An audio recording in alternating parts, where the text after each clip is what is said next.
सर्वांना नमस्कार. मास्टर विशाल सर या युट्यूब चॅनलवरती आपलं सर्वांचं परत एकदा सहर्ष स्वागत. सर्वांना शुभ सकाळ. अतिशय महत्वाची गोष्ट आहे. महाराष्ट्र पोलीस भरती असू दे किंवा वनरक्षक असू दे किंवा तलाठी असू दे किंवा कोणतीही भरती असू दे, सेंट्रल डिफेन्स असू दे किंवा स्टेट डिफेन्स असू दे, अतिशय महत्वाचा चॅनल आहे जो पहिल्या दिवसापासून ते शेवटच्या दिवसापर्यंत तुमच्यापर्यंत अगदी मोफत मार्गदर्शन करत असतो.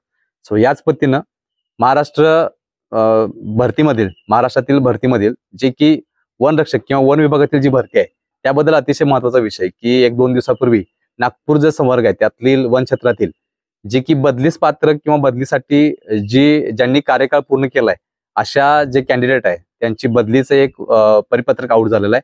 आणि ते आउट झाल्यानंतर त्याच्यावरती लगेचच महाराष्ट्रामध्ये विविध अकॅडमीनी किंवा विविध लोकांनी चालू केलंय की ही बदली झाली की ह्या जागा रिक्त होणार आहे, तिथे लगेच वनरक्षकची भरती पडणार आहे, असं झालं तसं झालं वगैरे वगैरे. आणि त्यानंतर मग विद्यार्थ्याच्या डोक्यांमध्ये प्रकाश पडालाय की सर करायचं काय, की 100% खरं आहे का, किंवा हे जे आहे यातनं पुढचं काय होणार, की लगेच भरती पडणार का किंवा लगेच बदल्या होणार का, या सगळ्या गोष्टी. त्याच पद्धतीने महाराष्ट्र पोलीस भरतीसाठी सुद्धा अतिशय महत्वाचा विषय की ही भरती संपले म्हणजे लगेचच पडणार आहे का, किंवा ह्याने निवेदन दिलं, या आमदारांनी निवेदन दिलं, त्या खासदारांनी निवेदन दिलं, असं झालं तसं झालं तर लगेचच भरती पडणार काय, याचं संपूर्ण मार्गदर्शन आपण ह्या व्हिडिओमध्ये बघणार आहोत. सुरुवातीला एक विनंती करतो, चॅनलवर नवीन असेल तर चॅनलला पहिला सबस्क्राईब करून घ्या. आणि त्याच पद्धतीनं टेलिग्राम चॅनलच्या जी लिंक आहे त्याच्यामध्ये आपण परिपत्रक किंवा संदेश किंवा GR वगैरे सगळं अगदी फ्री ऑफ कॉस्ट मध्ये देत असतो. त्याची लिंक या व्हिडिओच्या खाली डिस्क्रिप्शन बॉक्समध्ये आहे, ते जाऊन तुम्ही टेलिग्राम चॅनल जॉईन करायचं आहे. सो जे काही नागपूर वन क्षेत्रातील जो काही परिपत्रकाचा GR आला तो पहिला काय विषय बघूयात आणि थोडक्यात बघूयात, सगळा बघायची काही गरज नाहीये.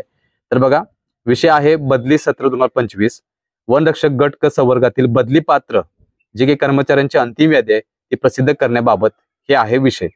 तर याच्यामध्ये ज्या काही घटक आहेत म्हणजे ज्यांचे कार्यकाळ 3 वर्ष किंवा 3 वर्षापेक्षा पुढे गेलेले आहेत अशी जी काही बदलीसाठी पात्र झालेली कॅन्डिडेट आहेत त्यांसाठी हे GR आहे. आणि ह्याच्यामध्ये त्यांनी दिलेलं आहे की सगळ्या गोष्टी, त्याची लिस्ट लावण्याबद्दल, त्याची सगळी जी काही ईमेल आहे त्या ईमेलद्वारे पाठवण्याबद्दल किंवा सगळ्या गोष्टी याच्यामध्ये दिलेल्या आहेत. आता सगळ्या GR वाचायचं म्हटलं तर 10 ते 15 मिनिटं जातील त्या विश्लेषणासाठी.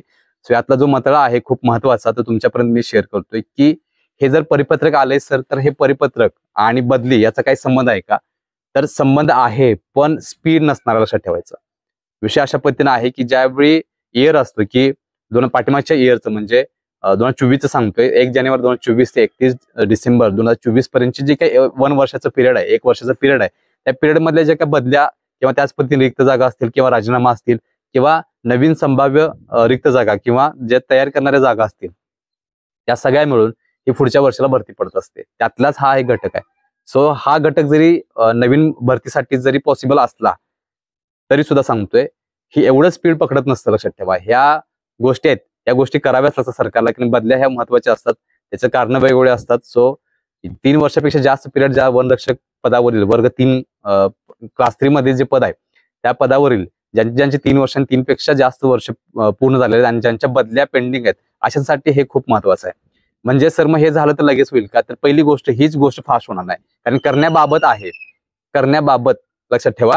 मग हे सगळ्या गोष्टी व्हायला परत महिना 1.5 महिना जाऊ शकतो, लक्षात ठेवायचं. म्हणजे ईमेल करायचं किंवा सगळी इन्फॉर्मेशन द्यायची आणि इन्फॉर्मेशन दिल्यानंतर लगेच बदली होईल असं सांगता येत नाही. की क्रॉस चेक होणार, त्यांनी 3 वर्ष केलंय का बघणार, त्याची शिक्षा काय आहे का बघितलंय किंवा त्यांची कसूरपणा काय केलाय का बघतात. आणि त्यानंतर मग बदलीचा विषय असतोय आणि त्यानंतर मग प्रिफरन्स असतो, जे सिनियर आहे त्यांची बदली पहिला, जे नंतर आहेत त्यांची नंतर बदली, अशा पद्धतीने सगळ्या गोष्टी होऊन मग बदलीचा विषय असतो, लक्षात ठेवा. म्हणजे लगेचच परिपत्रक निघलंय म्हणजे लगेचच बदली होणार आणि लगेचच बदली झाली म्हणजे लगेचच रिक्त जागा होणार, तर लगेच रिक्त जागा झाले म्हणजे नवीन भरती पडणार, हे चुकीचं सूत्र लक्षात ठेवायचं. दुसरी गोष्ट, वन विभागातील जे 2 पद आहेत आता, वनरक्षक आणि वनसेवक, ह्या दोन्ही पदातला फरकच माहित नाही.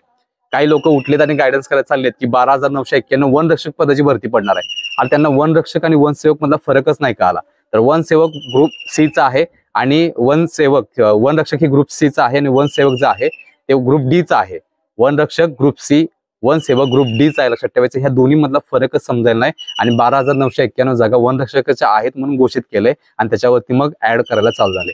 दोन्ही पोस्ट मधला फरकच माहित नाही. ग्रुप C म्हणजे काय, ग्रुप D मधले कुठले पोस्ट असतात, त्यांच्या जबाबदाऱ्या काय, त्यांचे कर्तव्य काय हे त्यांना माहित नाहीत. आणि चालू झाले मग ऍडव्हर्टाइजमेंट की वनरक्षकाच्या 12,991, जर वनरक्षक म्हटलं आणि 12,991 जागा म्हटलं की सगळी मुलं तयारीला चालू करतात. हे चुकीचं आहे, लक्षात ठेवा. आतापर्यंत लयले तर 2,000 जागा रिक्त आहेत, फक्त 1,800 ते 2,000 जागा रिक्त आहेत वनरक्षकाच्या. 12,991 जागा हे भरपूर वर्षापूर्वीच कॉन्ट्रॅक्ट बेसिसवरती भरले जाणारं वनसेवकाचं पद आहे. वनसेवक वेगळं, वनरक्षक वेगळं, लक्षात ठेवा. तर वनसेवक वर्ग 4चं पद आहे आणि हे कॉन्ट्रॅक्ट बेसिसवरती भरत होतं. आणि वन विभागाला ह्या ग्रुप डी ची जी पद आहे वनसेवकाचं, ते दरवर्षी जे 11 महिन्याच्या करारावरती घेतलं जात होतं, त्याची गरज असल्यामुळं त्यावेळी त्यांनी GR काढलाय की हे जे पद आहे ते कंटिन्युटी असल्यामुळे त्याच्यामध्ये आपल्याला ते परमनंट भरून घ्यायचं आहे. या कारणामुळे परमनंट भरून घ्यायचा आहे. लगेचच तो विषय पूर्ण चेंज झाला आणि त्याच्यावरती पाठीमागे व्हिडिओ बनवलेला होता की सोशल मीडियानं पाक धुमाकूळ काढून टाकलेला आहे की वनरक्षक म्हणजे वनसेवक झालेला विषय.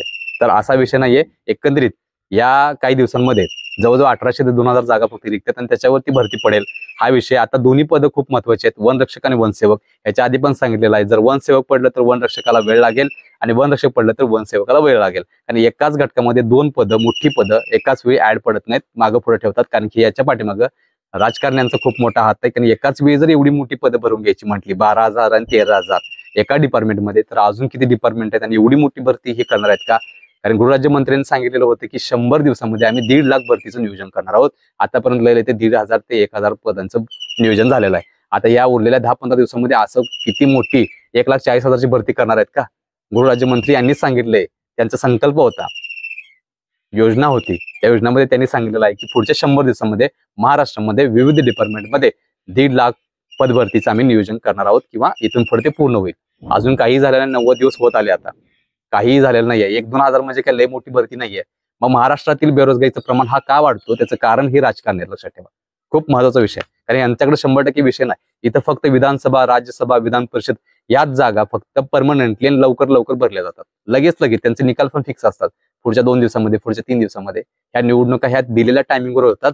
पण इथली पदभरती ही दिलेल्या टायमिंगवर होत नाही. इथली पदभरतीचा निकाल दिलेल्या टायमिंगवरती होत नाही. इथली प्रत्येक पदभरती ही कोर्टात जाते आणि एक पदभरतीला वेळ लागतो, 2-2, 2.5, 3-3 वर्ष वेळ लागतो. ही वस्तुस्थिती आहे ह्या महाराष्ट्रातील, लक्षात ठेवा. त्यामुळे बेरोजगारीचं प्रमाण किंवा मुलांच्या हातामध्ये दोऱ्या ज्या येतात किंवा हातामध्ये जे विषाची किंवा जी पॉयझनची बॉटल येते त्याला कारणीभूत हे सगळ्यात जास्त हे सरकार असं लक्षात ठेवायचं. अतिशय महत्वाचं आहे. ते कोणतेही असू दे, सगळेच एका माळीची मणी आहेत. त्यामुळे ह्या विद्यार्थी हिताचा निर्णय कोण घेणारा असेल, असा एखादा राजकारणी असेल तर तुम्ही सांगू शकता, लक्षात ठेवा. कुणाचंच काही कुणाला देणं घेणं नाही. त्यांचं ठरलेले प्लॅन असतात की 5 वर्षामध्ये किती भरती करायच्या, जागा कितीही असू द्यात. तुम्ही बघू शकता आता पोलीस भरतीचा पण विषय त्याच पद्धतीने आहे की रिक्त जागेचा अहवाल आल्यात सर म्हणजे भरती लगेचच पडणार असा विषय आहे का? नाहीये. जोपर्यंत सगळ्या जिल्ह्याच्या सगळ्या घटकाचं जागा रिक्त येत नाहीत त्यानंतर वित्त विभागाची परमिशन भेटत नाही, वनरक्षकाला सुद्धा किंवा वन विभागाला सुद्धा आणि होम डिपार्टमेंटला सुद्धा वित्त विभागाची परमिशन भेटल्याशिवाय अजिबात पुढच्या पदभरतीला ग्रीन सिग्नल भेटत नाही, लक्षात ठेवायचं. एक जिल्ह्याचा जर एका घटकाचा जरी रिक्त जागेचा अहवाल म्हणजे पेंडिंग असेल, जमला नसेल, 2-2, 3-3, 4-4 महिने घालले 2021ला, 22ला पण सेम त्याच पद्धतीनं. 22 नंतर 22-23ची भरती होता भर पावसाळ्यामध्ये विधानसभेची इलेक्शन लागलेली होती आणि 1 ऑक्टोबरला एका दिवसात अति तात्काळ सूचना देऊन सर्व जिल्ह्याला सूचना दिलेल्या होत्या की 1 दिवसामध्ये रिक्त जागेचा अहवाल द्यायला सांगितलं होता. कारण की समोर गाजर दाखवून आम्हाला निवडून यायचं होतं. आणि त्यानंतर कदाचित विसर पडला की काय कुणास ठाऊक असं वाटायला लागले. कुठे गेला अहवाल? एक दिवसामध्ये परिपत्र काढलेलं सरकारने, 1 दिवसामध्ये. त्यानंतर कुठे गेलं?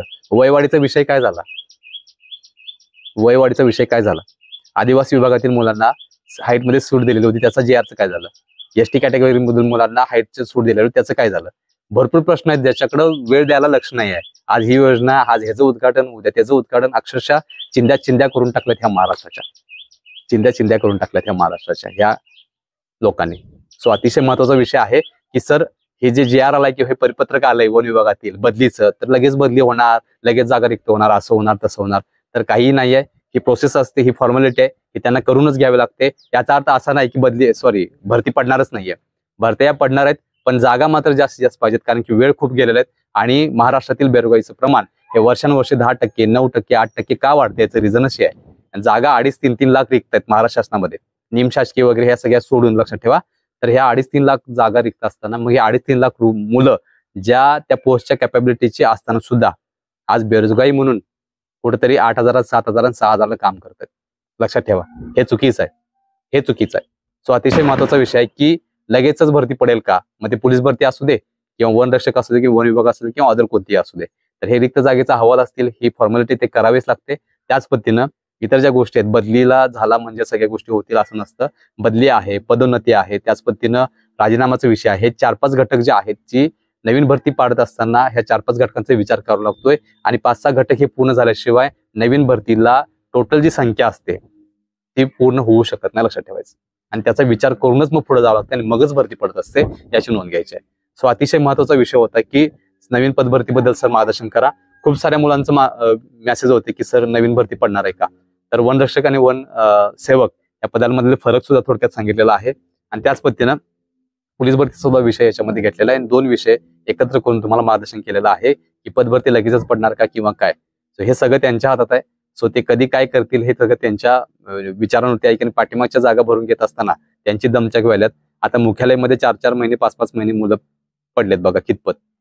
म्हणजे पोस्ट क्वालिफाय झालेत, तिथे जाऊन फक्त निवडून ठेवले, त्यांचा काय विषयच नाहीये. त्यानंतर नवीन पोलीस भरती पूर्ण होऊन आता ती मुलं पण जॉईनिंगला आलेत बघा, म्हणून मेडिकलला वेळ लावलेत बघा. म्हणजे 1 महिना अजून आहे म्हणून लगेच मेडिकल करून काय घेऊ, हा पण आहे. पण स्पेस पण ठेवला त्याच्यामध्ये. म्हणजे त्यांचं ठरलेलं असतं, लवकर घेऊन काय करणार आहे, फुकट पेमेंट द्यायचं का पोरांना, या विचारांची ती आहे. इथं फक्त मगाशी जसं बोललो, फक्त त्यांच्या जे राजकारण्यांच्या निवडणूक आहेत त्या दिलेल्या टायमिंगवर होतील, त्यांचे निकाल सुद्धा दिलेल्या टायमिंगवर होतील, त्यांचे जे काही पद स्थापना आहेत ती सुद्धा दिलेल्या टायमिंगवर होतील, त्याचं सगळं टायमिंगवर होईल. पण ह्या आमच्या या मुलांवरती किंवा हे जे काही महाराष्ट्रातील काही समूह आहेत ज्यांच्यावरती हे डिपेंडिंग आहेत, त्यांचं मात्र निवडणुकीनंतर 5 वर्ष कोणत्याही पद्धतीने त्यांचा विचार केला जात नाही. हे त्रिकालवादी सत्य ह्या महाराष्ट्राची खंत आहे, लक्षात ठेवायचं. सो अशा पद्धतीनं अतिशय महत्वाचं मार्गदर्शन तुमच्यापर्यंत केलेलं आहे. वस्तुस्थिती मांडतोय, जे खरं आहे ते तुमच्यापर्यंत पोहोच करतोय. सो माहिती आवडली असेल तर हक्कानं आपल्या चॅनलला परत सबस्क्राईब करून घ्या. त्याच पद्धतीनं या मार्गदर्शनासाठी या व्हिडिओला लाईक करा आणि त्याच पद्धतीनं टेलिग्राम चॅनलची लिंक ह्या व्हिडिओच्या खाली डिस्क्रिप्शन बॉक्समध्ये दिलेलं आहे, ते जाऊन तुम्ही टेलिग्राम चॅनल जॉईन करायचं आहे. शेवटी सर्व आदरणीय विद्यार्थ्यांना मी माझ्या चॅनलकडून शुभेच्छा देतोय आणि मी तर थांबतोय. तोपर्यंत धन्यवाद.